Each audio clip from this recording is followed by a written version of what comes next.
Halo para Agile Nation, dengan Coach Atta di sini. Dan di edisi kali ini, kita akan bahas topik yang berkaitan dengan cara pandang kita terhadap planning, yaitu short-term planning versus long-term planning.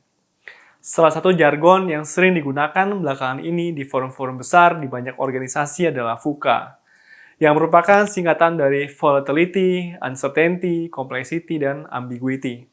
Saya rasa istilah ini sudah tidak asing buat kita semua. Lancar apabila kita harus menjelaskannya. Namun, apakah kita yang fasih menceritakan VUCA sudah sadar dampak dari VUCA itu sendiri?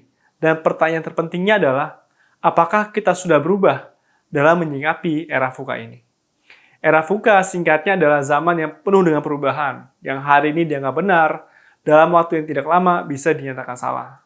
Begitu juga sebaliknya, yang hari ini dianggap salah, bisa saja di kemudian hari dinyatakan benar. Era VUCA adalah era yang dinamis, penuh dengan ketidakpastian, lengkap dengan kompleksitas dari situasinya yang tidak lagi mudah ditebak dan ambigu, yaitu multi-tafsir. Nah, dalam menghadapi era VUCA ini, kita perlu menyesuaikan habit dan perilaku kita. Dan Agile Mindset sangat cocok untuk digunakan. Jangan lupa Agile berangkat dari Manifesto for Agile Software Development, di mana proyek-proyek pengembangan software sering dihantui oleh ketidakpastian dari kebutuhan pengguna, persis seperti VUCA. Dalam konteks individu maupun organisasi dan bisnis, tentu mindset ini bisa digunakan. Yuk kita eksplor bagaimana sikap ini yang sebenarnya sudah kita sesuaikan di era VUCA ini.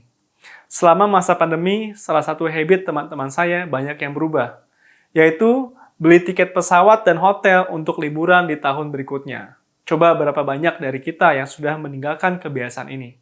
Dan apa sih alasannya kita sudah tidak lagi beli tiket dan pesan hotel untuk tahun depan? Sederhana, alasannya takut nggak bisa berangkat liburan, karena siapa yang tahu apa yang akan terjadi di tahun depan, karena mungkin saja ada varian baru virus. Singkat cerita, kemampuan perencanaan jangka panjang kita sudah tidak terlalu relevan dalam menyiasati perubahan yang sedemikian cepatnya. Namun, berapa banyak sih organisasi yang masih fanatik dengan long-term planning? Seberapa tinggi tingkat akurasinya? Kalau kita mau lihat ke belakang dari rencana-rencana yang selama ini kita buat untuk proyek-proyek kita, apakah ada yang tidak mengalami perubahan? Rasanya sangat sedikit, cenderung tidak ada. Oleh karena itu, long-term planning harus diikuti dengan pikiran terbuka bahwa sangat sulit mengeksekusi rencana jangka panjang tanpa adanya perubahan. Kita harus melengkapi diri kita dengan kemampuan membuat rencana jangka pendek atau short-term planning. Karena di era VUCA, bukan kemampuan planning sajalah yang menentukan keberhasilan kita, namun juga kemampuan adaptasi kita. Oke, sekian dulu untuk Agile in 5 Minutes-nya. Sampai bertemu di edisi lainnya.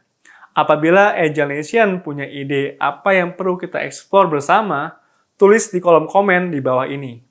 Dengan saya, Coach Atta di sini, mengucapkan terima kasih para Agile Nation.